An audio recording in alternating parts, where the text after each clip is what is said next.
Anak ini menemukan mesin misterius di taman. Meskipun tidak dicolok tapi tetap berfungsi. Josh memasukkan 1 sen ke dalam mesin itu. Lampu menyala. Josh berharap dia bisa tumbuh menjadi orang dewasa. Josh menekan tombol koin dan melemparnya ke mulut patung. Lalu mesin itu mengeluarkan sebuah kartu dan tertulis harapannya telah terpenuhi. Pada hari berikutnya dia benar-benar berubah menjadi dewasa. Josh memandang wajahnya di cermin dan membuatnya bingung. Ternyata harapannya kemarin telah menjadi kenyataan. Dia mengenakan pakaian ayahnya. Dia bersepeda ke lokasi mesin itu tapi hanya ada tumpukan sampah. Josh pulang dan menjelaskan kepada ibunya tetapi dia mengira Josh adalah pencuri. Dia tidak bisa tinggal lagi di rumahnya. Josh pergi ke sekolah untuk menemui sahabat baiknya Billy.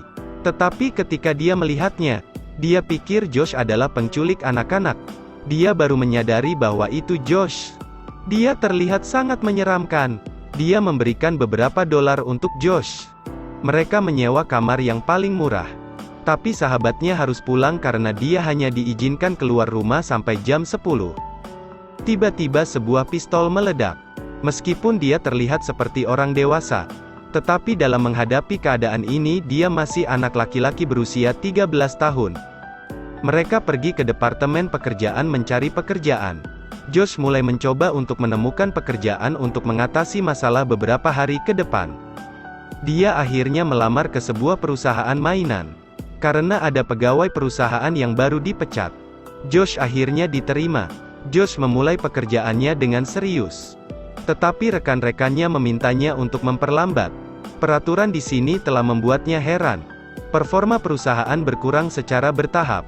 Departemen riset tidak berguna. Tiba-tiba Josh tidak sengaja menabrak bos. Tetapi bos tidak marah. Dia malah sangat menyukai cara kerja anak muda ini. Dia memanggil ibunya menggunakan identitas penculik untuk melaporkan dirinya selamat. Ibu bilang jika dia melukai anaknya dia akan dipenjara. Josh tahu ibu mencintainya. Orang dewasa selalu melakukan apa yang ingin mereka lakukan. Dia makan kue dan melemparkannya keluar. Di luar terdengar suara tembakan tapi dia sudah biasa. Beberapa hari kemudian ia menerima gaji pertamanya.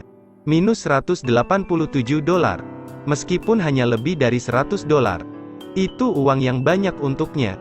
Mereka pergi ke bank untuk mengambil uang. Membeli barang-barang yang dulu dia inginkan tetapi ibu tidak membelikannya. Dia mendapat kesenangan sejati. Hari Minggu dia pergi ke pameran mainan perusahaan. Tempat ini adalah surga baginya. Josh bermain dengan bahagia. Dia masih asik bermain dan tidak menyadari bahwa bos ada di dekatnya. Josh malah jatuh kejang-kejang. Sekarang bos membangunkannya. Mereka berdua berjalan di sekitar supermarket. Josh terus memperkenalkan bos keuntungan dari beberapa permainan. Dan inilah yang sebenarnya bos butuhkan. Dia menginjak piano di bawah lantai dan memulai pertunjukan. Si bos gak ngangka kalau perusahaannya punya staf yang bagus.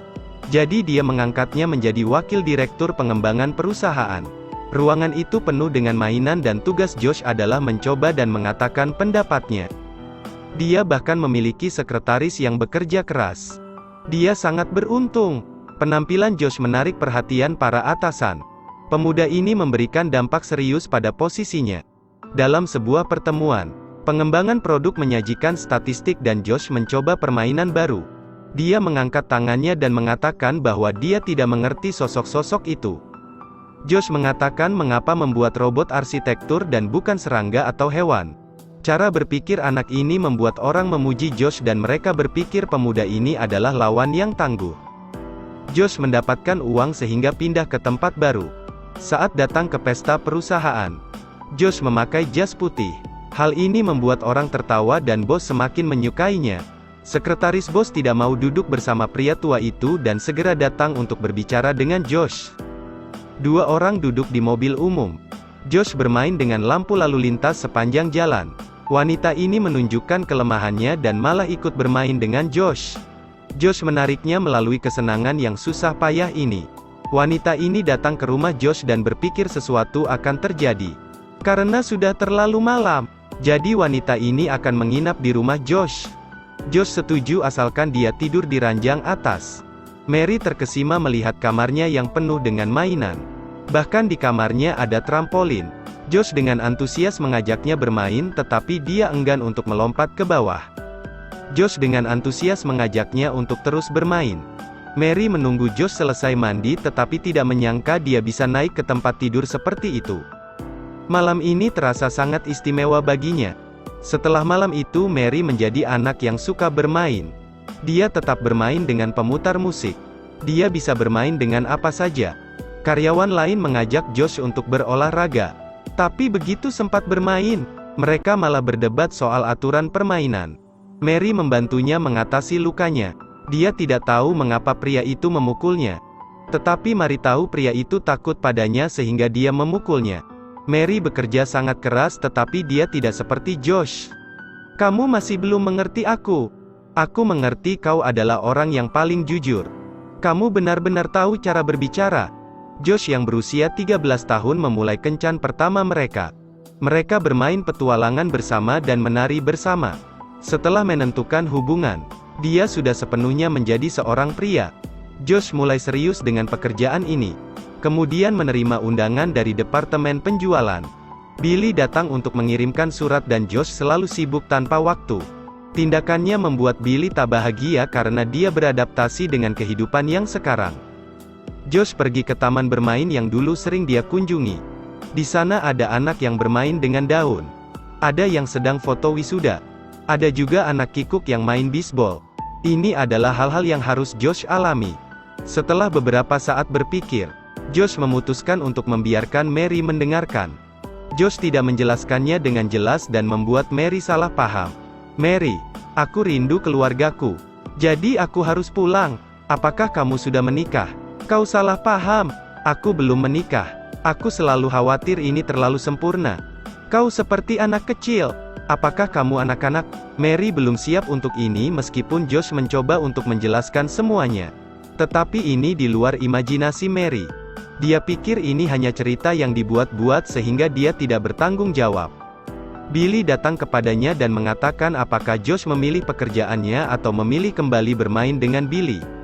Saat sedang rapat tentang produk terbaru, Jack menyajikan komik yang dapat memilih detail itu sendiri. Detail produk disajikan oleh Mary. Josh tiba-tiba pergi keluar tanpa sebab. Semua orang di ruangan ini kebingungan. Pria ini berpikir menjual $19 kepada anak-anak terlalu mahal. Dia tiba-tiba berpikir bahwa produksi Josh ini mungkin sebenarnya berasal dari pemikiran seorang anak. Dia segera mengejar tetapi Josh masuk. Billy senang sahabatnya kembali. Mary juga tahu kemana Josh pergi. Dia menemukan mesin impian itu, mengeluarkan kabelnya, menyalakan mesin, melemparkan koin ke dalam dan berharap kembali normal. Saat itu Mary dengan cepat mengejarnya. Mary berharap Josh tidak melakukannya. Tetapi mesin itu sudah menjatuhkan kartu. "Keinginanmu telah terkabul." Mary menyalahkan dirinya sendiri karena tidak mendengarkannya. Josh menyarankan bahwa dia bisa kembali ke usia 13 tahun. Tetapi Mary tidak ingin kembali menjadi seorang anak kecil. Dia tak ingin mengenang kenangan masa kecil yang menyedihkan itu lagi. Mary akhirnya menerima kenyataan. Mungkin dia bisa menunggu 10 tahun untuk Josh. Mary mengantarnya pulang. Kali ini dia mencium kening Josh. Walaupun Josh tak mau, tapi dia harus kembali ke kehidupan asalnya. Mary melihat Josh pergi dan mengucapkan selamat tinggal. Dalam sekejap Josh kembali menjadi anak berusia 13 tahun. Dia jauh lebih nyaman dengan tubuhnya yang sekarang. Mary ingin menggunakan Josh untuk pekerjaan yang lebih baik. Tetapi anak itu tiba-tiba terbangun oleh jiwa batiniah. Waktu kecil kita selalu berharap bisa tumbuh lebih cepat sehingga kita tidak perlu mengerjakan PR dan belajar. Tapi setelah besar kita ingin kembali ke masa kecil. Kehidupan di luar sana saling menjatuhkan. Tak ada hal nyaman yang membuat nostalgia tentang kecerobohan masa muda. Sebaiknya lepaskan dirimu untuk melakukan hal-hal yang kamu inginkan. Mungkin suasana hatimu akan jauh lebih baik. Tetapi orang dewasa tidak bisa memahami pemikiran anak-anak. Setiap tahap dalam hidup pasti memiliki kesulitannya masing-masing dan apa yang bisa kita lakukan adalah mengikuti hukum alam. Sayangnya dalam proses pendewasaan kita selalu kehilangan kesederhanaan yang asli. Cerita pun berakhir. Terus ikuti Edelweiss Review untuk mendapatkan update cuplikan film terbaru.